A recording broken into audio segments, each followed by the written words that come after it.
Good afternoon. आप सभी का फिर से स्वागत है नींबू पानी के ब्रेक के बाद। और ये हमारा आखिरी सेशन है आज के दिन का। Well, not technically. इसके बाद में हम एक मूवी भी स्क्रीन करेंगे जो योगानंदा जी ने कम्युनिटीज के बारे में बात की थी कि कैसे आध्यात्मिक लोग साथ में रह सकते हैं। वो कहते थे जहाँ पे मंदिर, जहाँ हमारा कार्य होता है, जहाँ हमारा परिवार है, जहाँ हमारा दैनिक जीवन है, अगर सारी चीजों को साथ में जोड़ा जाए तो एक बहुत ही सुंदर कम्युनिटी, स्पिरिचुअल कम्युनिटी बन सकती है। और उन्होंने उसके बारे में बहुत कुछ कहा था और उसके सिद्धांत पे स्वामी क्रियानंदा जी ने कम्युनिटी स्टार्ट की थी। उसमें से कई सारी कम्युनिटीज यूएस में हैं, कुछ कम्युनिटी इंडिया में हैं। और ये एक बहुत ही सुंदर सिद्धांत है जो स्वामी क्रियानंदा जी ने फिर एक मूवी स्क्रिप्ट के द्वारा लिखी थी, तो जिसे आप एक्सपीरियंस कर सकते हैं। ये जो लास्ट टॉपिक है, इसका टॉपिक जो हमने कहा है, लिखा है, वो है material success through yoga principles. कि कैसे हम इस स्थूल जगत में, इस भौतिक जगत में कैसे हम सक्सेसफुल बन सकते हैं, सफल बन सकते हैं योगिक सिद्धांतों के माध्यम से।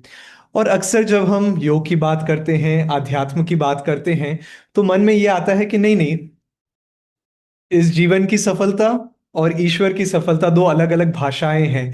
लेकिन इंटरेस्टिंगली योगानंदा जी ने कहा था कि ईश्वर की प्राप्ति के बाद, कि ईश्वर को प्राप्त करने के लिए जो हम ऊर्जा डालते हैं, उसके बाद में सही प्रकार से अपने जीवन के कार्य को करने में, सही प्रकार से मतलब सही सिद्धांतों के साथ में, यदि हम अपने धर्म को निभाते हैं, जो भी जिम्मेदारियां हमें दी गई है, तो वो सबसे दूसरा, ईश्वर को प्राप्ति के बाद में सबसे उच्चतम कार्य है जो हम कर सकते हैं। It is the most important and most spiritual thing we can do after wanting to find God. Very interesting. और कम से कम मैं जिस फील्ड में मेरा इंट्रोडक्शन हुआ था, मैं एक चार्टर्ड अकाउंटेंट था। अगर आप में से कुछ लोग बाद में आए हैं, तो just to share some background. और मुझे सिर्फ डेबिट और क्रेडिट का ही पता था। और इन्वेस्टमेंट क्या होता है, स्टॉक मार्केट में होता है, बिजनेसेस में होता है। मेडिटेशन वेस्ट ऑफ टाइम होता है। आंखें बंद कर रहे हैं, कुछ कर तो रहे नहीं हैं। आलसी लोग मेडिटेट करते हैं जिन्हें काम नहीं करना होता है। ये मेरे विचार थे, दुर्भाग्यवश। लेकिन फिर मैंने देखा कि मैं अपनी डे टू डे लाइफ में, क्या होता है ना, जैसे एक बार स्वामी क्रियानंदा जी से पूछा गया था कि ये आध्यात्म जो है वो इतना सुंदर है, इतना आनंद लेके आता है, लेकिन हर कोई आध्यात्मिक मार्ग में क्यों नहीं है? तो स्वामी क्रियानंदा जी ने कहा कि ओ, क्योंकि दे हैवंट सफर्ड इनफ। क्योंकि अभी उन्होंने काफी ठोकरें खाई नहीं है। एक बार जब आप ठोकरें खा लेते हो, तब आप अपने आप देखते हो कि ओके, सोर्स कहाँ है, चलो हाँ, ईश्वर। सो एनीवेज, फिर मैं थोड़ा प्रैक्टिकल बनने लगा और मैंने बोला वेल, ध्यान से ज्यादा प्रैक्टिकल और हो क्या सकता है? इंटरेस्टिंगली योगानंदा जी के दो सबसे एडवांस डिसाइपल, पहले सबसे एडवांस डिसाइपल थे राजर्षि जानकानंद। उनका नाम था लिन। और योगानंदा जी ने ये नाम दिया था, आध्यात्मिक नाम, राजर्षि जानकानंद। और राजर्षि जानकानंद एक मल्टी मिलियनेयर थे। इनफैक्ट राजर्षि जानकानंद, जब उनका बैकग्राउंड था, वो बहुत ही गरीब परिवार से थे। उन्होंने खुद से अपना बिजनेस एकदम ऊपर तक लेके गए थे, खुद का बिजनेस बनाया, पहले बहुत सारी जॉब्स की छोटी मोटी, और फिर एकदम ऊपर तक पहुंचे, जहां तक जब एक समय आया जब वो अलग अलग बड़ी बड़ी कंपनीज के बोर्ड ऑफ डायरेक्टर में थे। और इतनी अधिक ऊर्जा के बाद में वो योगानंदा जी से मिले और उन्होंने कहा कि सब कुछ तो है, लेकिन मैं फिर भी विचलित क्यों महसूस कर रहा हूं, अशांत क्यों महसूस कर रहा हूं? और फिर योगानंदा जी ने राजर्षि को क्रिया योग की दीक्षा दी और राजर्षि जानकानंद बहुत जल्द समाधि की स्थिति में चले गए। Very interesting. इनफैक्ट राजर्षि जानकानंद एक बार योगानंदा जी के आश्रम में ध्यान कर रहे थे, और योगानंदा जी किसी और शिष्य के साथ में पैदल चल रहे थे, और उन्होंने देखा कि राजर्षि ध्यान कर रहे हैं। तो उन्होंने उस शिष्य को बोला, धीरे चलो और कुछ बात मत करो। उन्होंने कहा कि जो कार्य राजर्षि कर रहे हैं अभी, मतलब क्या ध्यान कर रहे थे, उससे पूरे जो कार्य को, इस आध्यात्मिक कार्य को जो वो फैलाने आए थे, जो आशीर्वाद मिल रहा है वो लोग सोच तक नहीं सकते हैं। ये नहीं था कि उस टाइम राजर्षि चेक लिख रहे थे योगानंदा जी के नाम पे, इसीलिए उन्होंने कहा, नहीं, वो ध्यान में बैठे थे। और वो योगानंदा जी ने कहा सबसे उच्चतम कार्य है।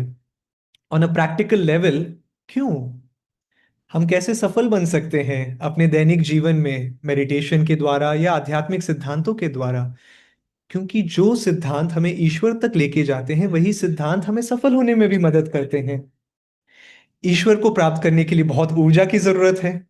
कोई भी, हाँ शायद मैं ईश्वर को प्राप्त कर लूंगा, सफल नहीं होने वाला है। हाँ शायद मैं एक नया बिजनेस शुरू करूंगा, सफल नहीं होने वाला है। जिस व्यक्ति में ऊर्जा है, जिस व्यक्ति में इच्छा शक्ति है, वो सफल होगा। वहीं पे और क्या जरूरत है? कंसंट्रेशन, फोकस, एकाग्रता। इनफैक्ट राजर्षि जानकानंद जिनकी मैं बात कर रहा था, वो एक बार एक बोर्ड मीटिंग में बैठे थे।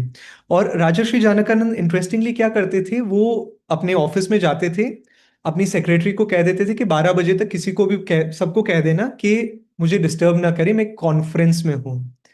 और वो कॉन्फ्रेंस में क्या करते थे? ध्यान करते थे। वो ईश्वर और अपने गुरु के साथ कॉन्फ्रेंस में थे आंतरिक रूप से। और राजर्षि जानकानंद इंटरेस्टिंगली उसके बाद में अपनी मीटिंग्स में जाते थे, बाह्य मीटिंग्स में।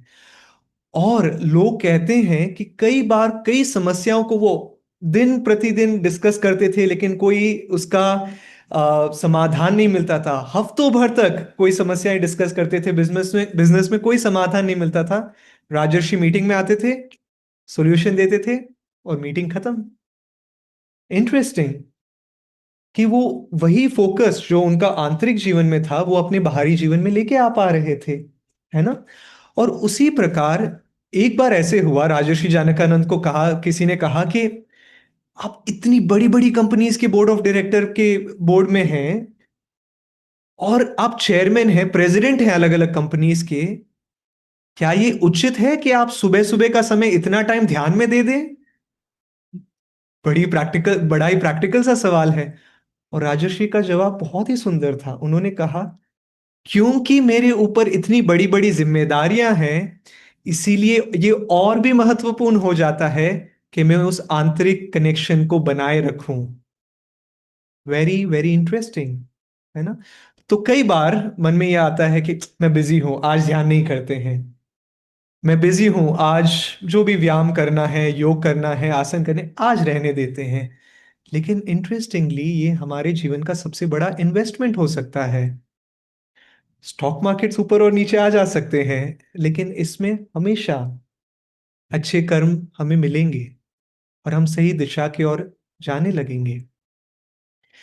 मैं बहुत ही सिंपल सा, मैंने ये कहानी राजर्षि जानकानंद की बहुत बार सुनी थी, और मैंने बोला ठीक है, कहने के लिए कहते होंगे कि हफ्ते भर की समस्याएं चुटकी भर में सॉल्व कर देते हैं, या ये हो जाता है या वो हो जाता है। तो एक बार मैं अपनी कंपनी की मीटिंग में था, जिसमें मैं जब अपनी कॉर्पोरेट जॉब में था।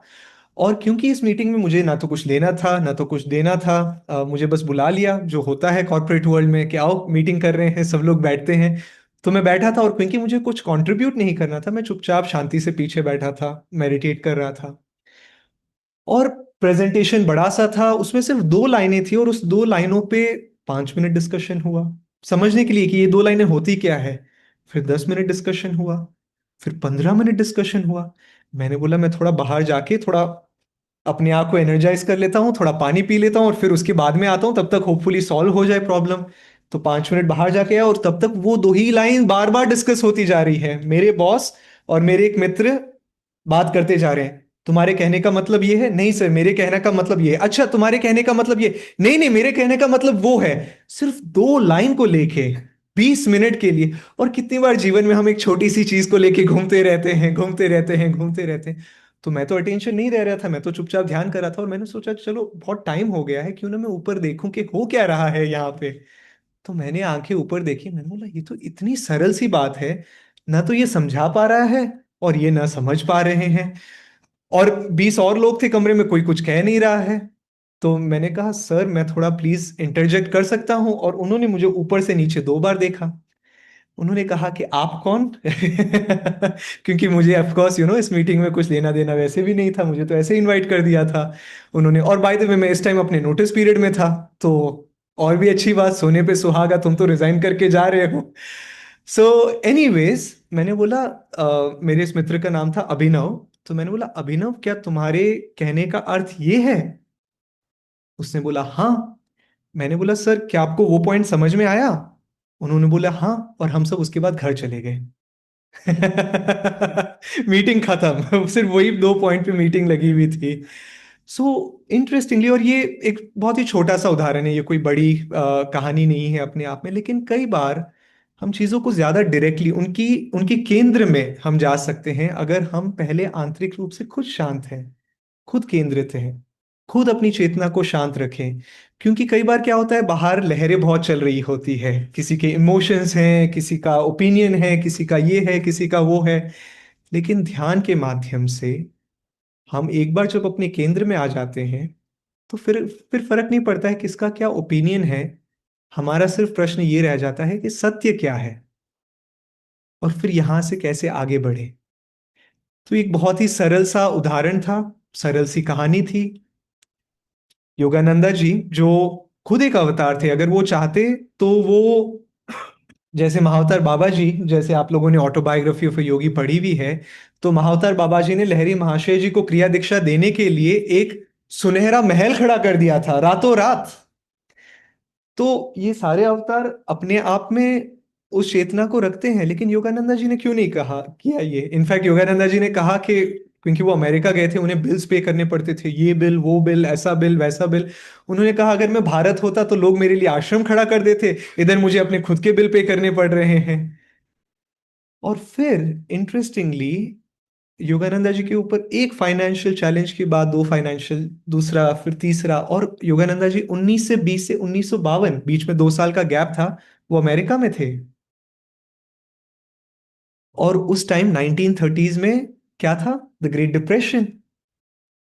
और फिर भी योगानंदा जी ने क्या कहा, और उसके साथ में मैं समाप्त करना चाहता हूं और फिर मैं आलोक को इनवाइट करूंगा। उन्होंने कहा, क्योंकि लोगों की जॉब जा रही थी, लोगों को जॉब्स नहीं मिल रही थी, और उन्होंने कहा अगर मुझे जॉब की जरूरत हो, अगर मुझे जॉब की जरूरत होती, तो मैं इस पूरी सृष्टि को हिला देता जब तक ये सृष्टि मुझे एक नौकरी नहीं दे देती।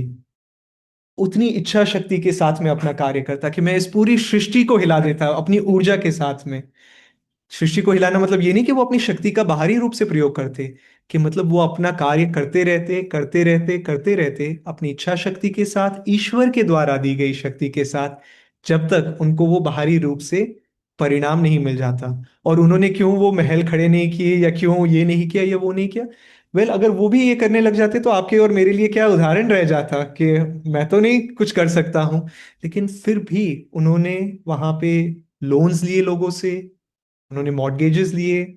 इनफैक्ट एक समय तो ऐसे आ गया था जब उन्होंने अपना हेडक्वार्टर्स खड़ा किया था माउंट वॉशिंगटन, कि वो लास्ट डिपॉजिट देना चाहते हैं, लेकिन वो डिपॉजिट आया नहीं है अंत तक। और लोग तैयार हैं कि जैसे ही इनका ये डिपॉजिट नहीं दे पाएंगे, इनका अग्रीमेंट फोरफिट हो जाएगा, तो फिर उसके बाद में हम इनकी प्रॉपर्टी को हड़प लेंगे। लोग रहते हैं कभी कभी ऐसे। लेकिन ए मौके पे किसी ने कोई आए जिनका योगानंदा जी वेट कर रहे थे, और उन्होंने वो अमाउंट दिया लोन के रूप में योगानंदा जी को, और योगानंदा जी ने वो पैसे दिए, और माउंट वॉशिंगटन जो उनका हेडक्वार्टर्स था, उसकी स्थापना की गई थी। Very interesting. और फिर योगानंदा जी कहते हैं कि वेल, दिव्य माँ मेरे जीवन को रोमांचक रखना पसंद करती है, इसीलिए वो ए मौके तक मुझे वो पैसे नहीं दे रही थी। सो अंत में क्यों ना हम इसे इस रूप में देखें, इस रूप में ना देखें कि ये मेरा दैनिक जीवन है, ये मेरा आध्यात्मिक जीवन है, सब एक है।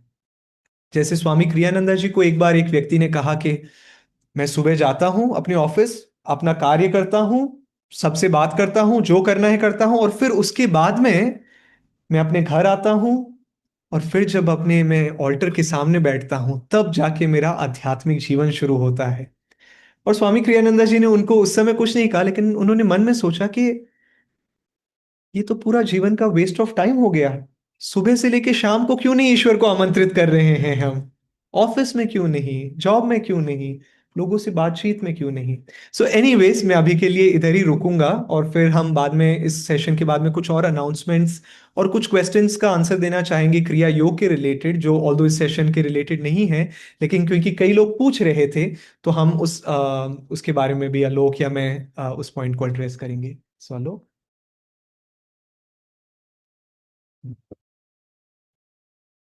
Yes, thank you, Ashley. That was very inspiring.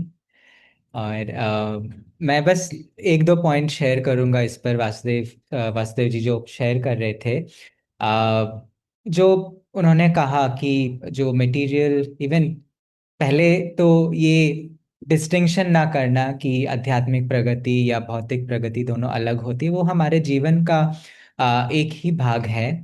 और दूसरा है जो उन्होंने कहा, जो योगानंद जी कहते थे कि ईश्वर को खोजने के अलावा जो the second most important thing one can do is like earning money, making money in a dharmik way, कि धार्मिक तरीके से, सही तरीके से मेहनत करते हुए कि समृद्धि आप बोल सकते हो या धन कमाना आप बोल सकते हो। एंड वेल, ये जो धार्मिक तरीका है ये बहुत ज़रूरी है। स्वामी जी ने आनंद संघ की जब स्थापना की थी, दो मुख्य सिद्धांत थे, दो प्रिंसिपल्स थे जिनके ऊपर उन्होंने आनंदा की स्थापना की। पहला है, people are more important than things, कि लोग चीज़ों से ज़्यादा ज़रूरी है।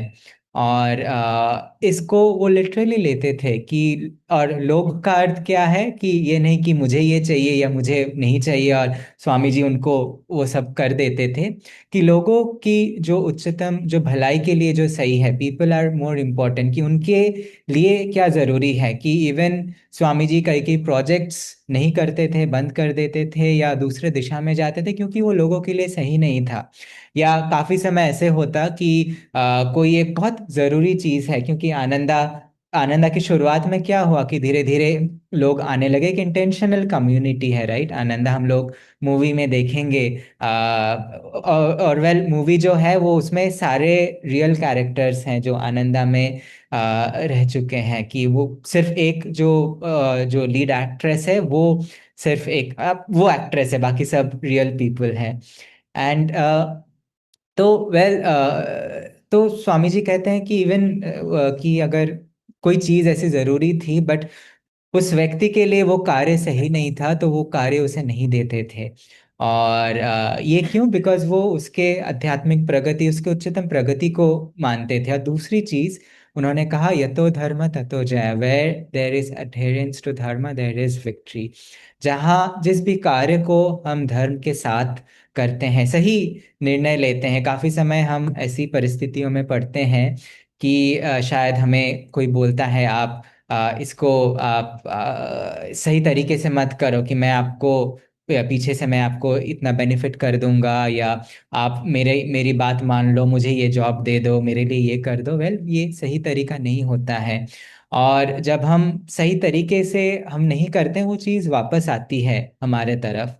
बट स्वामी जी कहते हैं कि अगर हम धर्म का पालन करके हम हर एक निर्णय लेते हैं, कि धर्म का पालन करने का अर्थ क्या है, कि क्या सही है इस परिस्थिति में, ये नहीं कि मुझे क्या चाहिए या मेरी क्या इच्छाएं हैं, बट क्या सही है, क्या सही दिशा है, मेरे लिए क्या अगला कदम है। या अगर हम रिस्पॉन्सिबल हैं दूसरे लोगों के जीवन के लिए, अगर हमारे अंडर कई लोग काम करते हैं, तो उनके लिए क्या बेस्ट है या क्या धार्मिक है, रादर देन कि हम सोचे कि नहीं, ये तो मुझे इतना धन कमाना है, बाकी लोगों को जो भी हो जाए मुझे फर्क नहीं पड़ता है। वो सही मार्ग नहीं है। एंड स्वामी जी बोलते हैं, स्वामी क्रियानंदा जी, कि मैंने इतनी बार देखा है कि आनंदा इतने सारे परीक्षाओं से गुजरा है। जैसे स्वामी जी के बारे में बोल रहे थे, स्वामी जी खुद पर्सनली, बट इवन आनंदा, हम लोग सुनेंगे ज्योतिष देवी जी, हमारे जो वर्ल्ड वाइड डायरेक्टर्स हैं, वो शेयर करते हैं कि आनंदा कुछ ही साल हुए थे, एक बहुत बड़ी आग लग गई थी, और एक घर के बजाय सब कुछ जल गया था। एंड तो और फिर बाद में जब रिसर्च किया गया, ये पता चला कि जो वहाँ पे जो गवर्नमेंट आप बोल सकते हैं, काउंटी है, उन लोग रेस्पॉन्सिबल थे कि उनकी किसी गाड़ी से कुछ तो आग लग गई थी। तो उनके आसपास जो लोग थे, जो आनंदा विलेज के आसपास थे, उन लोग सब उसको लीगली सू कर रहे थे, उनसे पैसा ले रहे थे। बट स्वामी जी ने कहा कि ये सही नहीं है, कि वो उन्होंने इच्छा करके नहीं की है, तो मैं नहीं करूँगा। मैं चाहता तो उनसे कई कई मैं पैसे कमा पाता, बट मैंने नहीं किया क्योंकि वो धार्मिक नहीं था। और स्वामी जी कहते हैं कि ये डिसीजन, और उस समय क्या हुआ, और उस समय इवन ऐसा हुआ कि कई लोग थे उस समय जो, क्योंकि घर सब बर्बाद हो गए थे, परिस्थिति वैसी नहीं थी, वो छोड़ के जा रहे थे। इनफैक्ट कम्युनिटी ने ये डिसीजन लिया कि हम उनको और सपोर्ट करेंगे क्योंकि वो बाहर जा रहे हैं। एंड जब उस डिसीजन को लेके वो आगे जाते हैं, उन्होंने कहा कि एक नई तरीके से और नई ऊर्जा के साथ, शक्ति के साथ आनंदा वापस एस्टैब्लिश हुई। क्यों? क्योंकि जब हम कोई भी चीज धर्म के साथ करते हैं, सही निर्णय लेते हैं, ईश्वर की कृपा उसमें होती है, गुरु की कृपा उसमें होती है। ये हमारे लिए बहुत ज़रूरी है। एक और चीज़ जो मैं शेयर करूँगा और उसके साथ मैं प्रॉब्ली एंड करूँगा, कि जो हम बात कर रहे थे, राइट, कि क्योंकि हम मटेरियल सक्सेस की भी बात कर रहे हैं, और मटेरियल सक्सेस में ऊर्जा की हमें बहुत ज़रूरत होती है। एक सिद्धांत है जो हम काफ़ी समय एनर्जाइजेशन एक्सरसाइजेस सिखाने के समय बोलते हैं, the greater the will the greater is the flow of energy. जितनी अधिक इच्छा शक्ति, उतना अधिक ऊर्जा का प्रवाह। ये बहुत ज़रूरी है हमें सोचने, हमें समझने के लिए कि बाहरी चीजें, हमें लगता है कि बाहरी जो जगत है वो सीमित है, पर हम जिस युग में हैं, जिस समय में हैं, या जो हमें ये शिक्षाएं बोल रही हैं कि सब कुछ ऊर्जा से बना हुआ है। तो फॉर एग्जाम्पल, अगर हम धन समृद्धि की भी अगर हम बात करते हैं, तो ऐसा नहीं है कि जो समृद्धि है, धन है, वो लिमिटेड है पूरे विश्व में। अगर किसी के पास इतना अमाउंट है तो किसी और के पास उससे बचा हुआ जितना है उतना ही रहेगा। ये एक मिसकंसेप्शन है, क्योंकि ऊर्जा में कोई हम लिमिटेशन नहीं ले आ सकते हैं। एनर्जी जो है वो फ्री फ्लोइंग है। और इसलिए इवन स्वामी जी ये बताते हैं, काफी समय हम क्या करते हैं, हम चीजों को पकड़ के रख देते हैं। जो इवन धन हो गया या हम चीजें हो गई, हम हमें लगता है कि अच्छा इतना मुझे मिल गया है, हम उसे रोक के रख लेते हैं। स्वामी जी एक बहुत सुंदर एग्जाम्पल देते हैं। वो बोलते हैं कि एक बच्चा जाता है पहाड़ी में, बॉटल में पहाड़ी का जो पानी होता है बहुत सुंदर होता है, मीठा होता है, उसको पकड़ के ले आता है, और हर रोज धीरे धीरे थोड़ा थोड़ा करके वो उसको पीता है कि मुझे हर रोज इसको एंजॉय करना है। और फिर ढक्कन लगा के बंद कर देता है। फिर क्या होता है कि हमें पता है कि एक दिन ऐसा आता है कि इवन अगर एक सिप करके भी वो पीता है, थोड़ा सा भी पीता है, वो पानी खत्म हो जाएगा, क्योंकि उस पे पानी डाला नहीं जा रहा है। पर अगर उसको हम फिल करते रहेंगे टाइम टू टाइम, तो चीज़ें आती रहेंगी। एक और चीज़ जो स्वामी क्रियानंदा जी शेयर करते हैं, वो चीज़ें एक फ्लो के तरह लेते हैं। एक और एग्जाम्पल वो देते हैं कि आनंदा में कंस्ट्रक्शन हो रहा था, तो हर कोई टाइद कर रहा था कि मैं इतना कंट्रीब्यूट करूंगा पौधों के लिए, मैं इतना कंट्रीब्यूट करूंगा रास्ते बनाने के लिए, मैं इतना करूंगा एक नई रिट्रीट बनाने के लिए, इस तरीके से, या रिपेयर वर्क्स के लिए। तो था उस समय कोई $50 का कोई प्रोजेक्ट था, कोई $100 का था, कोई $200 का था। एक प्रोजेक्ट था $2000 का, वो रोड वर्क्स थे, बहुत थोड़ा बड़ा कार्य था। स्वामी जी देख के बोले, ये 2000 कौन देने वाला है, यहाँ ऐसा कोई नहीं है जिसके पास इतना पैसा है। पर स्वामी जी सोचे, बट ये सही दिशा है, क्योंकि रास्ते वापस सही करने हैं, रास्ते रास्ते का जो हालत है वो सही तो है नहीं।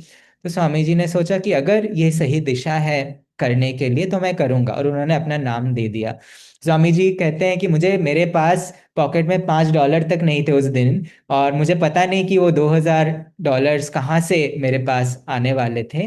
बट क्योंकि मुझे लगा कि ये सही है, मैंने दिव्य माँ को प्रार्थना की कि दिव्य माँ, मैं ये कर रहा हूँ, आप देखो अगर ये करना है तो। एंड तो कहते हैं 2 हफ्ते का ये डेड एंड था। और स्वामी जी बोलते हैं कि एक हफ्ता हुआ, उसके उस समय भी मुझे कोई भी आइडिया नहीं था कि ये पैसा आने कहाँ से वाला है। और फिर एक दिन होता है, एक चिट्ठी आती है, और एक व्यक्ति उन्हें लिखते हैं कि मेरी माँ का देहांत हो गया है कुछ समय पहले, और उनको बहुत मदद मिली है आपसे इन शिक्षाओं से, और वो चाहती थी कि मैं कुछ कंट्रीब्यूट करूं, मैं उनके लिए कुछ कंट्रीब्यूट करना चाहता हूं, और ये रहा $2000 का चेक, इसे आप जैसे चाहें वैसे आप इस्तेमाल कर सकते हैं। और स्वामी जी बोलते हैं कि ये हमें लग सकता है कि शायद कोइंसिडेंस हो गया है, मैंने किया है, एक बार बोल दिया और आ गया। बट ये जब हमारे साथ दूसरी बार होता है, तीसरी बार होता है, बार बार जब ये हमारे साथ होने लगता है, हम तब समझते हैं कि सिर्फ कोइंसिडेंस नहीं है, कि एक डिवाइन रियलिटी है जो जिसके साथ हम जुड़े हुए हैं। और अगर हम उसके साथ अट्यून करके अनुकूलन में हम आगे बढ़ते हैं, तो हमें बहुत सपोर्ट हमारे पास मौजूद है। काफी समय होता है, एक और बहुत सुंदर एग्जाम्पल स्वामी जी बोलते हैं। स्वामी मतलब ये कहानी एग्जाम्पल देते हैं कि जब ये कॉन्सेप्ट होता है हेल और हेवन का, कि जब मृत्यु होती है तो जो गेट कीपर होता है वो हमें ले जाता है और हमारे पुराने कर्मों से हमें दिखाता है। तो एक समय ऐसे हुआ कि एक व्यक्ति गया वहां पर, और जो वहां का जो द्वारपाल था वो उसे दिखा रहा था कि अलग अलग चीजें जो हेवन की है। और तो वहां पे उन लोग गए, एक जगह था, वो जगह थी जंक यार्ड। तो उन्होंने कहा कि ये हमारा हेवनली जंक यार्ड है। तो जो जो चीज हम लोगों के लिए भेजते तो हैं, बट जो वो रिजेक्ट कर देते हैं यहीं पे रखा रहता है। और वो व्यक्ति आश्चर्यचकित हो गया कि ये जंक यार्ड कहाँ पे, इतने यहाँ पे इतनी इतनी अच्छी सारी चीजें रखी हुई हैं, और ये कौन रिजेक्ट कर सकता है। वो देखो, वो एक इतनी सुंदर बहुत महंगी गाड़ी थी, कैडिलैक या कुछ आप समझ सकते हैं, बीएमडब्ल्यू या जैगवार वैसे लेवल की कोई गाड़ी थी। और वो बोल रहा था कि इसे कौन रिजेक्ट कर सकता है, कोई बुद्धू होगा जो इतने महंगे इतने अच्छे गाड़ी को वो नहीं लेगा। और जो उनके साथ थे दिखा रहे थे द्वार पर, वो बोले कि बहुत इंटरेस्टिंग है कि आप ये क्वेश्चन पूछ रहे हो, क्योंकि ये गाड़ी आपने ही रिजेक्ट की।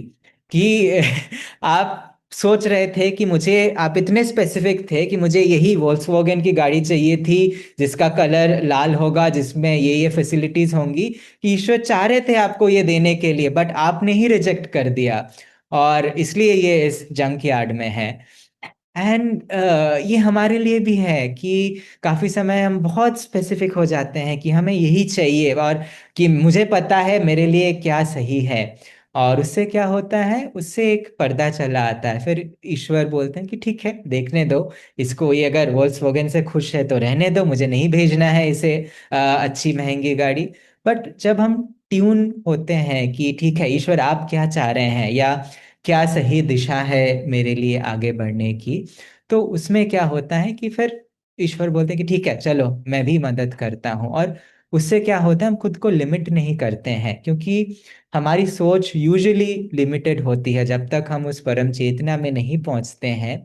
तो और अधिकतर होता है हमें सच में पता नहीं हमारे लिए क्या सही है, क्या जरूरी है। और इवन हमारे खुद के पोटेंशियल को हम लिमिटेड समझते हैं, कि हमें लग सकता है कि मैं बस इतना ही कर सकता हूँ, मेरी इतनी ही कैपेबिलिटी है, या मेरा शरीर इतना ही बस काम कर सकता है, या मेरा मन इतना ही कार्य कर सकता है। वेल, हमारी लिमिटेशन हो सकती है, पर जो डिवाइन रियलिटी है, जो ईश्वर है, जो डिवाइन कॉन्शियसनेस है, उसकी कोई लिमिटेशन नहीं है। और अगर हम उसके साथ अपना कार्य करने लगते हैं, जैसे आदित्य जी शेयर कर रहे थे, seek E first the kingdom of God, कि ईश्वर के साम्राज्य को पहले ढूंढो, पहले उसके पीछे जाओ, तो बाकी सारे जो भी हमारी ज़रूरतें हैं वो हम तक हमें आ जाएंगी, वो हमें मिल जाएंगी, कि वो हमारे लिए ही है। और ये हमें समझना ज़रूरी है कि ईश्वर को पाना या आध्यात्मिक मार्ग में आगे जाने का अर्थ ये नहीं है कि हमें सब कुछ त्यागना पड़ेगा। कि त्याग हमारे अटैचमेंट का होना है, या हमारे जो लिमिटेड थॉट है उसका, उससे जो हमारा अटैचमेंट है उससे हमें हटना है। कि ईश्वर चाहते हैं हमें देने के लिए, बट जब हम अगर डिटैच हो जाए, कि अगर आप मेरे साथ करिए, और ये बहुत सुंदर है जब हम इसको लिटरली लेते हैं, किसी की first the kingdom of God, की इसको हम कैसे ले सकते हैं कि ईश्वर आप मेरे साथ कार्य करें। अगर हमने नहीं किया है, मैं हाईली रेकमेंड करूंगा आप ट्राई कीजिए, खुद नहीं ईश्वर के साथ किसी भी रूप में, जो भी आपके हृदय से वो जितना निकट महसूस करते हैं, बस उन्हें दिन में मंदिर में प्रणाम नहीं ठोकना है, उन्हें बोलना है आज मैं यहाँ जा रहा हूँ, या एक बहुत डिफिकल्ट मीटिंग है या बहुत अच्छा मीटिंग है, आप मेरे साथ रहिए, आप मेरे साथ चलिए। और हम इस चीज को साथ में करेंगे। ये आखिरी स्टोरी से मैं एंड करूंगा। स्वामी जी अपनी किताब लिख रहे थे, I think art and science of Rajyoga. जब किताब कंप्लीट की तो यूजुअली वो सेलिब्रेट करते थे कि और एक बहुत बड़ा प्रोजेक्ट था। तो स्वामी जी ने बोला कि चलिए दिव्य माँ हम जाके सेलिब्रेट करते हैं। वो कारमेल करके एक जगह है, वहां पे वो गए थे। और तो वो दिव्य माँ के साथ सेलिब्रेट करना चाहते थे और वो चले गए। अगस्त का कुछ समय था और स्वामी जी को ध्यान नहीं रहा कि उस समय कि वो टूरिस्ट का पीक टाइम रहता है, पीक सीजन होता है उस समय उस जगह पर। और जैसे वो वहां पहुंचे, चारों तरफ हजारों लाखों टूरिस्ट घूम रहे हैं। एक के बाद एक होटल वो ढूंढ रहे थे कि कहीं पे कोई भी जगह नहीं मिल रही थी। जो रूम रेंट्स थे 3-4 गुना हायर, ऑफ कोर्स जैसे होगा, अगर उतना डिमांड है, फैसिलिटी नहीं है तो पैसे बढ़ जाते हैं। तो फिर एक जगह जाके स्वामी जी को एक कमरा मिल गया। तो जो व्यक्ति था, तो उसको जितना पैसा है, स्वामी जी बोले कि आप ये पैसा रख लो, क्योंकि मतलब वो पैसा देना चाहते थे स्वामी जी की, आप बुक कर लो। तो वो जो होटल वाले थे वो बोले कि मुझे आप पैसा मत दो। स्वामी जी सोच रहे हैं कि मैं अगर अभी पैसा नहीं दूंगा, मुझे चेकआउट के समय पैसा भी नहीं रहेगा मेरे पास देने के लिए। इससे अच्छा है मैं अभी दे दूं, कम से कम मेरी जो इज्जत है वो रहेगी। और तो वो बोले कि तो स्वामी जी ने बोला कि नहीं नहीं, आप बोलो मुझे, मैं अभी दे दूंगा। तो वो जो थे रिसेप्शन पे, जो शायद ओनर थे, उन्होंने कहा कि नहीं नहीं, मैं आपसे लूंगा ही नहीं, आपको पैसे देने की जरूरत नहीं है, मैं आपको एज अ ट्रैवल एजेंट में लिख दूंगा और आप बस आराम से रहो। और स्वामी जी बोले कि अरे वाह, ये कैसे हो गया। तो ठीक है, अब गए। उसके बाद वो बोले कि ठीक है दिव्य माँ, अब आपने कर तो दिया है, हम अच्छे से एंजॉय करेंगे, सेलिब्रेट करेंगे। तो उन्होंने बोला कि चलो अब हम खाना खाने जाते हैं। तो वहां जब उन्होंने खाना खाया और खाने का वो बिल देने गए, जो ओनर थे वो बोले आपको बिल देने की जरूरत नहीं है, आप मुझे इतने अच्छे लगते हैं कि आप बस रहिए, आप जितने देर यहाँ रहना चाहते हैं, खाना चाहते हैं, आपको पैसे देने की जरूरत नहीं है। और स्वामी जी बोलते हैं कि ये हर एक की कितनी बार होता है हमारे जीवन में कि लोग हमसे वो बोल देते कि आपको पैसे देने की जरूरत नहीं है, आप बस एंजॉय करो। स्वामी जी बोलते हैं मेरे साथ आपको पता है कितने बार हुआ? वो बोलते हैं एक बार। बस यही इंस्टेंस था कि इस तरीके से दिव्य माँ ने मुझे ये गिफ्ट दी। बट क्यों दी? बिकॉज मैं दिव्य माँ के साथ ईश्वर, क्योंकि वो ईश्वर को दिव्य माँ के रूप में वो अपने नजदीकी महसूस करते थे। तो उनके उनके साथ वो अपना कार्य करने जा रहे थे, उनके साथ वो सेलिब्रेट करना चाह रहे थे, इस वजह से उन्होंने ये किया। और इस तरीके से दिव्य माँ ने भी उन्हें रिस्पॉन्ड किया। और जितना हम सोचते हैं उससे जो ईश्वर है, जो दिव्य चेतना है, हमारे और नजदीक है, वो हमारे सबसे करीब है। हमें जो करना है वो है हमें खुद को ओपन करना है। और ऑफ कोर्स हम कार्य करने आए हैं, बाहरी रूप से जो भी हमारी ड्यूटीज है, रेस्पॉन्सिबिलिटीज है, तो उन्हें भी हमें सबसे अच्छे तरीके से करना है। उसमें कम ऊर्जा डालनी नहीं है कि ये तो स्पिरिचुअल नहीं है या ये तो मटेरियल है। कोई भी चीज़ बाहरी रूप से स्पिरिचुअल या नॉन स्पिरिचुअल नहीं होती है। कि हम किस विचार के साथ किसी भी कार्य को जो करते हैं, उससे वो कार्य या तो स्पिरिचुअल होता है या वो हमें भौतिकता के तरफ ले जाती है। तो इसके साथ वेल मैं एंड करूंगा। आई होप आप इसे प्रैक्टिकली अपने जीवन में अप्लाई कर सकते हैं। एंड अब मैं वासुदेव जी को बुलाऊंगा। Questions may be if you want to address that first. मैंने सोचा किस लिए। ओके, कोई क्वेश्चंस? यस, सर का क्वेश्चन। क्रिया दीक्षा हम प्रैक्टिस करेंगे तो उसके लिए क्या दीक्षा लेना जरूरी रहती है क्या प्रैक्टिस कर पाए? गुड क्वेश्चन, और उसका हम डिटेल में आंसर देंगे। क्रिया रिलेटेड क्वेश्चन था ये। लेकिन टॉपिक के रिलेटेड कोई क्वेश्चन है? जो दो लाइनें थी कॉन्फिडेंशियल हो तो बता दें। कॉन्फिडेंशियल? नहीं हो तो जो आपकी कॉर्पोरेट वाली आपकी नोटिस की तो ओ मुझे interestingly, okay, by the way ये ऑनलाइन ऑडियंस के लिए है कि मैं जो कहानी शेयर कर रहा था कि वो दो लाइन लोग समझ नहीं पा रहे थे। तो सर पूछ रहे थे कि कॉन्फिडेंशियल नहीं हो तो प्लीज शेयर कर दीजिए। वेल, दो चीजें। पहली बात, वो एक वो रिपोर्ट जो है वो बोर्ड ऑफ डायरेक्टर्स को जाने वाली थी, तो वो कॉन्फिडेंशियल थी। लेकिन दूसरी बात ये है कि मुझे अभी वो याद भी नहीं है कि दो लाइन क्या थी।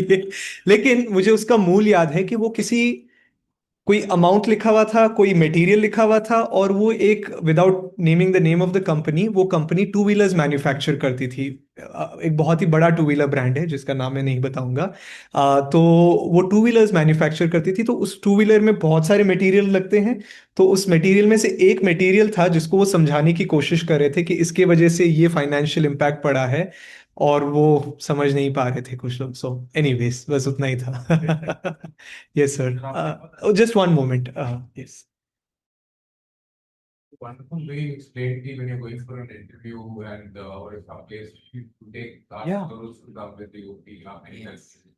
But you said कि we meditate morning, evening, twice. Yeah. But during the day, is there any way you can take and practice the presence of God? ईश्वर को अपने काम में कैसे लेते हैं? Very good question. मैं ब्रीफली आंसर करूंगा और फिर मैं आलोक को इनवाइट करूंगा।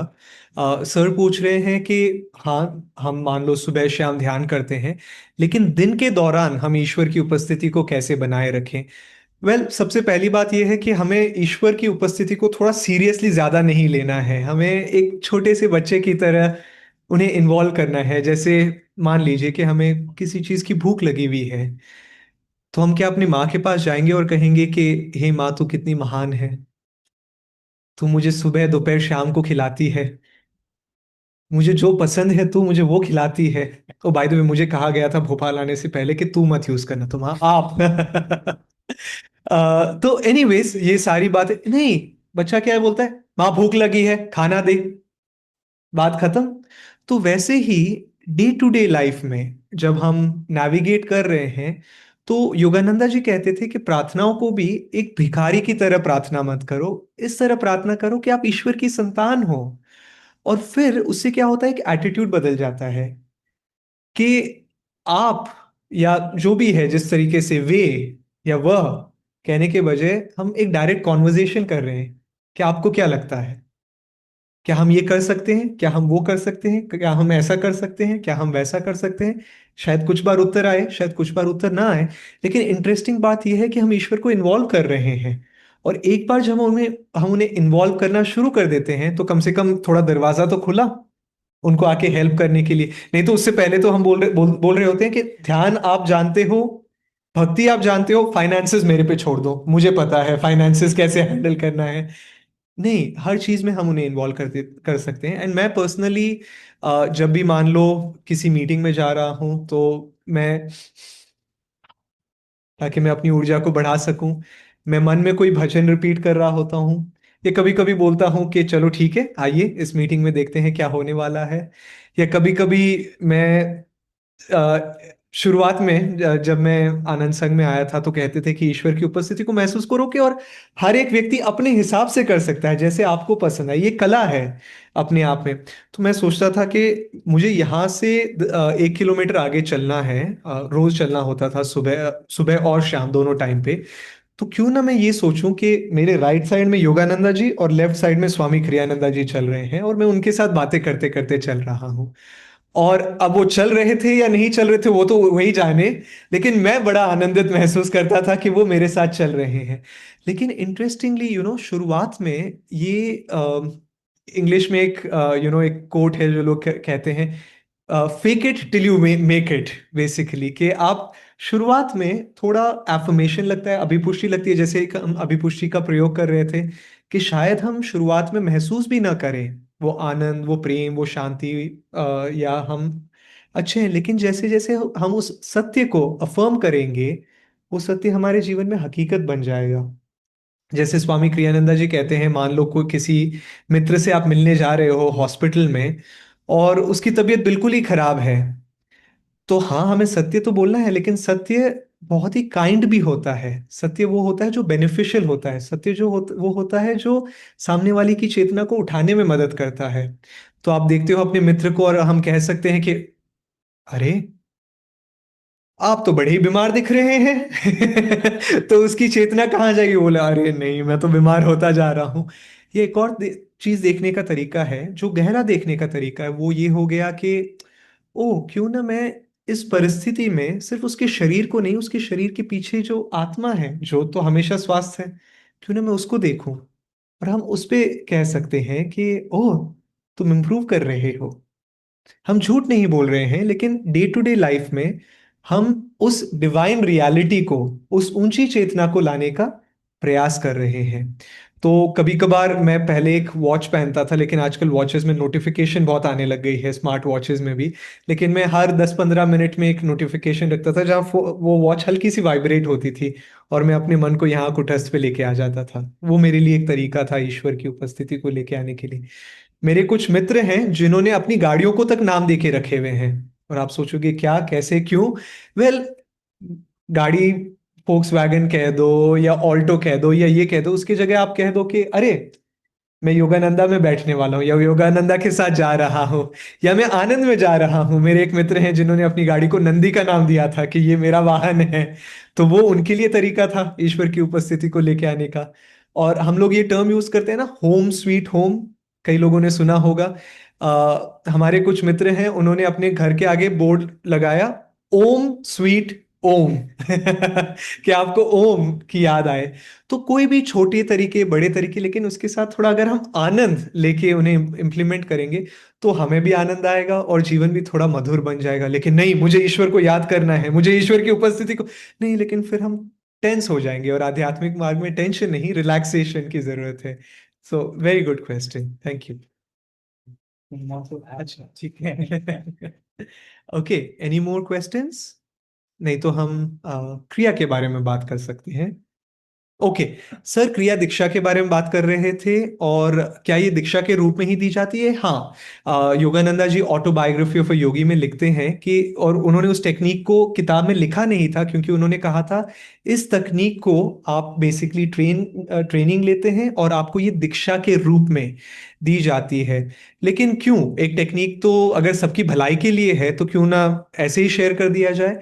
वेल, उसके बहुत सारे कंपोनेंट्स हैं, जिसमें से कुछ पहलू है जो मैं शेयर करना चाहता हूँ। पहली बात ये है, योगानंदा जी ये परिभाषा देते हैं कि क्रिया जब दीक्षा मिलती है हमें, तो हम ईश्वरीय चेतना को अपने जीवन में इनवाइट कर रहे हैं। और मान लीजिए कि ये जो बल्ब है ऊपर, वो जो 50 वॉट्स पे चल रहा है, हम अपनी चेतना को पहले कुछ प्रेपरेटरी टेक्निक्स के साथ, ट्रेनिंग के साथ, अपने नर्वस सिस्टम को तैयार कर रहे हैं क्रिया के उस दीक्षा के लिए, ताकि हम उस क्रिया प्राणायाम को सीख सकें और ले सकें, और फिर यही ले ही नहीं सके उसको रेगुलरली प्रैक्टिस कर सकें। ऐसा नहीं है कि ओवर अ वीकेंड क्रिया दीक्षा नहीं दी जा सकती है। मैं कुछ आध्यात्मिक मार्ग पे को जानता हूं जहां पे वो ओवर अ वीकेंड क्रिया दीक्षा देते हैं, जो कई लोगों के लिए बहुत अच्छे से वर्कआउट होती है, और कई लोगों के लिए वो वर्कआउट नहीं होता है। क्योंकि पर्सनली मेरे लिए, अगर मैं सिर्फ एक वीकेंड में, इतने सारे पहलू हैं क्रिया में, मैं अगर उसे सीख लेता तो मैं कुछ शायद समझ भी ना पाता, और फिर क्रिया में गहरा भी नहीं जा पाता। तो इसीलिए हम उस प्रकार क्रिया देते हैं आनंद संघ में, जिस प्रकार परमहंस योगानंदा जी ने लोगों को ट्रेन किया था। और बेसिकली एक 7 से 9 महीने की ट्रेनिंग होती है, डिपेंडिंग ऑन कैसे क्लास का स्केड्यूल चल रहा है। और ऐसा नहीं है कि, और इनफैक्ट मैं, मुझे अपना खुद का एक्सपीरियंस शेयर करना चाहिए। मैं जब क्रिया योग के मार्ग में आया था, जब मैंने ऑटोबायोग्राफी पढ़ी थी, तो मैं करीब 21 साल का था जब ऑटोबायोग्राफी पढ़ी। और एक 21 साल के व्यक्ति में वो जो सब्र शब्द होता है वो उसकी डिक्शनरी में नहीं रहता है। वो बोलता है कि तुरंत, अभी क्यों नहीं, अभी क्यों नहीं। तो एनीवेज, मुझे क्रिया दीक्षा और ऑटोबायोग्राफी ऑफ अ योगी में अगर आप देखते हैं तो योगानंदा जी तो रेलवे स्टेशन पे क्रिया दे रहे हैं, एक व्यक्ति को ओवर वीकेंड दे रहे हैं। तो वो एक संत थे जो जानते थे कि कौन किस लेवल तक तैयार हो चुका है। लेकिन मूविंग फॉरवर्ड, योगानंदा जी ने कहा था कि इस प्रकार, इस फॉर्मेट में, इन तकनीकों को पहले दो, फिर इन तकनीकों को दो, फिर इन तकनीकों को दो, और फिर क्रिया दीक्षा दो। और इसीलिए मैं पहली क्लास में आज शेयर कर रहा था कि क्रिया एक तकनीक तो है ही, लेकिन क्रिया योग एक मार्ग भी है। और इस मार्ग में कई तकनीकें जुड़ी हुई है, और अलग अलग तकनीकें इस मार्ग में जो आप पहले दिन से ही सीखेंगे, जो कल से आप सीखेंगे, अलग अलग तकनीकें हमें ईश्वर का अनुभव अलग अलग रूप में देती है। जैसे आलोक प्राण शक्ति संचारक व्यायाम के बारे में बात कर रहे थे, वो एक्सरसाइजेस हमें ईश्वर का अनुभव देती है, एक प्रकार से आप कह सकते हैं ऊर्जा के रूप में, शक्ति के रूप में। होंगसो तकनीक हमें ईश्वर का अनुभव देती है एकाग्रता और शांति के रूप में। और उसी प्रकार कई तकनीकें हैं जो हम सीखते हैं क्रिया योग के मार्ग पर। तो ऐसा नहीं है कि दीक्षा के लिए हमें वेट करना होता है, हम शुरू से ही सीखना शुरू कर देते हैं। तो एनीवेज मैंने सोचा चलो ठीक है, क्रिया योग सीखते हैं, आधा मिनट, एक साल, कल सीख लूंगा। मैंने कॉल किया और आनंद संघ में, और मैंने कहा कि मुझे क्रिया सीखनी है, आपकी ये क्लास हो रही है, आप क्रिया दीक्षा देंगे? तो उन्होंने बोला ये पहली क्लास है। मैंने बोला अच्छा अच्छा ठीक है। तो दूसरी क्लास? उन्होंने बोला दूसरी क्लास उसके अगले हफ्ते है। मैंने बोला अच्छा, वेरी गुड वेरी गुड, उसके बाद में आप मुझे क्रिया दीक्षा दे देंगे? उन्होंने बोला नहीं नहीं, जो दूसरा सेशन है वो 8 से 10 क्लासेस का होता है। मैंने बोला वेरी गुड, उसके बाद में आप मुझे क्रिया दीक्षा दे देंगे? उन्होंने बोला नहीं क्यों ना, और उन्होंने फिर उसके बाद में आगे कॉन्वर्जेशन जारी नहीं रखी। उन्होंने बोला क्यों ना तुम एक बार पहली क्लास लो तो सही, और देखो तुम्हें कैसा लगता है, और उसके बाद में तुम डिसाइड करना, क्यों तुम इतना आगे का सोच रहे हो? मैंने बोला कह तो सही रहे हैं, और कह बड़े आनंद से रहे हैं, क्योंकि अगर मैं उनकी जगह होता तो मैं बड़ा फ्रस्ट्रेट होके फोन रख देता। मैंने फोन रखा 2 मिनट के बाद में, और मैंने बोला लेकिन क्रिया योग में कुछ तो शक्ति है। मैं इतने ऊट पटांग से सवाल पूछ रहा था और फिर भी वो बड़े ही आनंद से मेरा उत्तर दे रहे थे, तो मैं जरूर क्रिया सीखना चाहूंगा। सो एनीवेज मैंने स्टार्ट किया। तो मैं आप सबको सजेस्ट करूंगा कि हाँ, क्रिया दीक्षा के साथ दी जाती है। क्रिया एक तकनीक है, लेकिन क्रिया एक मार्ग भी है जिसकी शुरुआत आप कल से ही कर सकते हैं। और क्रिया एक ध्यान की तकनीक है। इसमें ऑफ कोर्स जो प्राण शक्ति संचारक व्यायाम है उसमें फिजिकल एक्सरसाइजेस इन्वॉल्व है, लेकिन उसके अलावा जो सारी टेक्निक्स हम सीखते हैं वो हमें गहन ध्यान में जाने में हमें मदद करती है, जो हम सुबह से बात करते आ रहे हैं। सो ये मेरे साइड से थोड़ा सा इंट्रोडक्शन, लेकिन अगर मैंने कुछ मिस कर दिया हो मैं एक और जी इसके। जिसमें एक चीज़ ऐड करना चाहूँगा। ऑफ कोर्स वासुदेव जी ने क्लियरली बताया। एक क्वेश्चन जो काफ़ी समय हमारे मन में हो सकता है, स्पेशली जब हम इन गुरुओं को देखते हैं, योगानंद जी को देखते हैं, और प्रश्न आता है कि वो तो शरीर में नहीं है। शायद स्वामी क्रियानंद जी भी अभी शरीर में नहीं है, हमें कौन दीक्षा देगा या कैसे हमारी प्रगति होगी? और स्वामी क्रियानंद जी ये क्लियर करते हैं, बोलते हैं कि अगर ऐसे ही होता कि मैं बोलता कि देखो मुझे तो योगानंद जी से दीक्षा मिल गई, अब मैं तो मुक्त हो जाऊंगा, अब तुम्हारा तुम संभाल लो।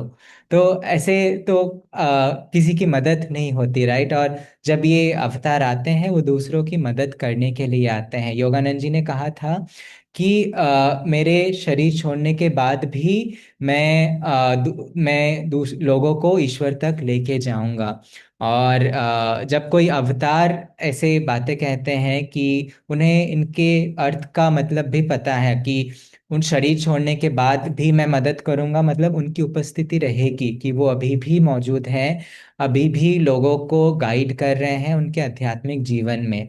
गाइड करने का तरीका, हाँ, शायद वो फिजिकली आपके सामने नहीं है, बट जैसे हम आदित्य जी सुबह वो एग्जाम्पल दे रहे थे, वो एक बच्चे के रूप में आए, काफ़ी समय वो हमारे जो गुरु भाई होते हैं उनके रूप में आते हैं, जो हमारे टीचर्स होते हैं, गाइड्स होते हैं, उनके थ्रू, उनके माध्यम से वो हम तक पहुंचते हैं। बट उनकी उपस्थिति है, और ये भी ऑफ कोर्स एक सच्चा मार्ग है जो हमें ईश्वर तक ले जाता है।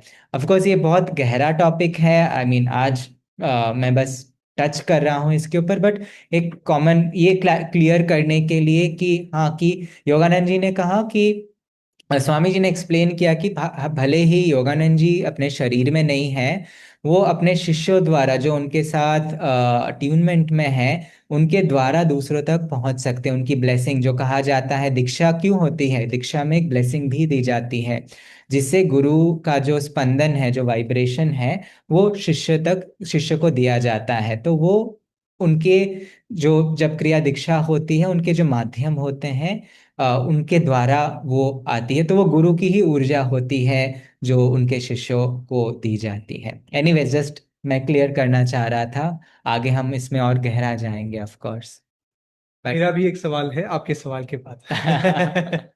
अगर आलोक आप बाद में कह सके कि कब क्या क्लासेस होने वाली ओके। और कहाँ जाना है हमें। मैं जानना चाह रहा था कि ये जो वायसेस है और जो अपना आनंद संघ है, ये दोनों आपस में संबंधित संस्थान है या फिर जैसे हम वहां से कुछ पाठ्यक्रम वगैरह पढ़ रहे हैं और यहाँ पर जो दीक्षा है, तो ये दोनों आपस में रिलेटेड है या फिर उसमें अंतर है दोनों में? गुड क्वेश्चन जी।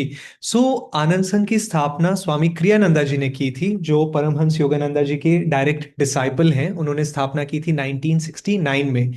वाईएसएस जो है, योगानंदा जी जब अमेरिका के लिए निकले थे उससे पहले उन्होंने वाईएसएस की स्थापना की थी। और इंडिया में उसे वाईएसएस कहा जाता है, अमेरिका में उसे एसआरएफ कहा जाता है, सेल्फ रियलाइजेशन फेलोशिप। तो वाईएसएस और एसआरएफ इंटीग्रेटेड है। आनंद संघ, आप कह सकते हैं कि स्वामी क्रियानंदा जी ने उसकी स्थापना की थी अपने गुरु के आदेश के अनुसार। लेकिन जो टेक्निक है, क्योंकि एक्चुअली बहुत ही अच्छा क्वेश्चन है, क्योंकि मुझे पूछ रहे थे कुछ मित्र के टेक्निक में क्या कोई फर्क है क्रिया योग की टेक्निक में। तो टेक्निक जो है वो एग्जैक्टली वैसी ही है जैसे योगानंदा जी ने सिखाया था। और दोनों ही ऑर्गेनाइजेशंस एग्जैक्टली सेम फॉर्मेट नहीं, मैं उसको थोड़ा सा चेंज करूंगा अभी, लेकिन सेम टेक्निक शेयर करती है। और दोनों ही ऑर्गेनाइजेशंस अब योगानंदा जी के शिष्यों के द्वारा आगे ली जा रही है। और एंड में मैं फॉर्मेट के बारे में बात कर रहा था, मुझे एग्जैक्टली पता नहीं है, लेकिन जहां तक मैं जानता हूं वाईएसएस की जो क्लासेस होती है वो करस्पॉन्डेंस के माध्यम से होती है। और आनंद संघ की जो क्लासेस होती हैं वो या तो इन पर्सन होती है जैसे कि हम कर रहे हैं, या हम लोग ऑनलाइन क्लासेस के थ्रू भी, जूम के थ्रू हम क्लासेस शेयर करते हैं। तो आप कह सकते हैं कि एक करस्पॉन्डेंस कोर्स का फॉर्मेट हो गया और एक फॉर्मेट हो गया जिसमें आप लाइव क्लासेस ले रहे हैं। लेकिन टीचिंग्स एग्जैक्टली सेम है, टेक्निक्स एग्जैक्टली सेम है, गुरु परंपरा एग्जैक्टली सेम है, और उसमें कोई अंतर नहीं है। Thank you for your question. Yeah okay, so final final announcement, अगर आलोक आप कह सकें कि क्या होने वाला है। about the movie or movie registration. Okay. तो जैसे आपको पता है कल लेवल 1 की क्लास होने वाली है, 10:30 से 1 बजे तक क्लास रहेगी। तो ऑफ कोर्स जो आप में से आना चाहते हैं आ सकते हैं, ज़रूर आइएगा। और हम क्या करेंगे, ऑफ कोर्स सेकेंड हाफ में राजयोग का इंट्रोडक्शन भी है। तो जैसे वासुदेव जी भी बता रहे थे, हम लोग शेयर कर रहे थे, राजयोग 10 हफ्ते 9-10 हफ्ते का कोर्स होता है, बट कल एक इंट्रोडक्शन रहेगा जो आपको एटलीस्ट हेल्प करेगा समझने में। और फिर हम क्या करेंगे, आपको हम लोग ऑनलाइन जोड़ लेंगे जो आगे बढ़ना चाहते हैं।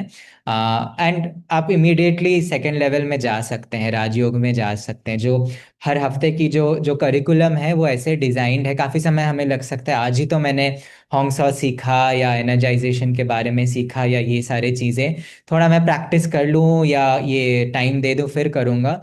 जो लेवल 2 की क्लासेस हैं वो एक्चुअली डिज़ाइंड ऐसी हैं जो आपको मदद करेगी उनमें गहरा जाने की, रादर दैन अगर आप खुद अकेले उसमें करना चाहें तो वो मैं सजेस्ट करूँगा। जैसे ऑनलाइन नेक्स्ट जो बैच होगा उसमें आप जुड़ जाइएगा। एंड फिर हम कोशिश करेंगे मे बी कुछ महीने बाद जब हम जैसे यहाँ पे वापस आते हैं, आनंदा के जो टीचर्स कुछ आते हैं, तो इन पर्सन कुछ क्लासेस होंगी, ताकि ऑफ कोर्स हम ये जो आज जैसे हम ने एंजॉय किया, जो वाइब्रेशंस हमने फील की, कि वो भी ज़रूरी है हमारे लिए टाइम टू टाइम खुद को रिचार्ज रखने के लिए। बट ये मोरलेस एक हाइब्रिड फॉर्मेट रहेगा जो हम करेंगे। एंड कल सुबह 9 से 10 बजे एक सत्संग भी होगा। हमारे जो वर्ल्ड वाइड स्पिरिचुअल डायरेक्टर्स हैं, नया स्वामी ज्योतिष और देवी जी, तो ऑफ कोर्स वो इंग्लिश में होगा बट हम उसका लाइव ट्रांसलेशन भी करेंगे। आप चाहे तो सुबह आ सकते हैं, वो यहाँ पे टेलीकास्ट होगा। 10 से 10:30 एक ब्रेक रहेगा एंड देन 10:30 से हमारी यहाँ की क्लासेस जो है वो शुरू होंगी। जस्ट एक लास्ट पॉइंट में शेयर करना चाहता था क्रिया रिलेटेड, कि बेसिकली हम क्रिया दीक्षा लेने से पहले अपनी साधना को ग्रेजुअली धीरे धीरे इंक्रीज करना चाहते हैं। और जनरली और ये योगानंदा जी के सजेशन के अनुसार है कि हम रिक्वेस्ट करते हैं, एक्सपेक्ट करते हैं कि क्रिया दीक्षा से पहले हमारी साधना सुबह और शाम को मिला के करीब 1.5 घंटे हो जाए। तो इन क्लासेस का डरने की जरूरत नहीं है, हम साथ में ये जर्नी करते हैं। क्योंकि एक एक खौफ सा मैंने फील किया जैसे मैंने 1.5 घंटा बोला। लेकिन इंटरेस्टिंगली इन क्लासेस का उद्देश्य ये भी है कि हम साथ में अपनी साधना को धीरे धीरे बढ़ाएं। क्योंकि मैं पर्सनली जब शुरुआत कर रहा था ध्यान मेडिटेशन खुद से करने के लिए, 5 मिनट, और वो 5 मिनट भी बहुत ही जैसे हो रहा था वैसे हो रहा था। मन भटक रहा था, शरीर बेचैन था। लेकिन ग्रुप में मेडिटेशन करने के माध्यम से, उन लोगों के साथ मेडिटेट करने के माध्यम से जो खुद कुछ समय से करते आ रहे हैं, धीरे धीरे हमारा कॉन्फिडेंस बिल्ड होने लगता है। फिर वो 5 मिनट धीरे धीरे बढ़ते हैं, रेगुलर साधना बनती है, रूटीन बनती है, क्वेश्चंस पूछने का अवसर मिलता है, गहरा जाने का अवसर मिलता है। और फिर उसके बाद में जो नंबर मैं बता रहा था वो इतना ऊंचा नहीं लगता है जितना ये लग रहा है। और इसीलिए हमें वो 6 7 8 मंथ्स का थोड़ा टाइम लगता है शुरुआत में, ताकि हम एक सॉलिड फाउंडेशन बना सके। एक बार नींव हमारी आध्यात्मिक रूप से मजबूत हो जाए, फिर उस नींव के ऊपर हम इस क्रिया प्राणायाम का अभ्यास और गहराई से कर सकते हैं और उस अनुभव को अपने जीवन में लेके आ सकते हैं। सो एनीवेज, बाहर डेस्क्स में सारी जानकारी होगी रजिस्ट्रेशन के लिए। अगर आप चाहें तो कल भी आके आप रजिस्टर कर सकते हैं। लेकिन मैं सजेस्ट करूंगा कि अगर आप सच में आना चाहते हैं तो आज ही कर लीजिए, क्योंकि फिर एक कमिटमेंट रहेगा आपके साइड से। बट एनीवे, सारी जानकारी बाहर अवेलेबल होगी, हम दोनों अवेलेबल हैं कुछ देर के लिए। अगर आप कोई इंडिविजुअली क्वेश्चंस पूछना चाहें, हमारे वॉलेंटियर्स अवेलेबल हैं। और फिर कितनी देर में मूवी स्टार्ट होने वाली है? 10 मिनट में। 10 मिनट में। Thank you.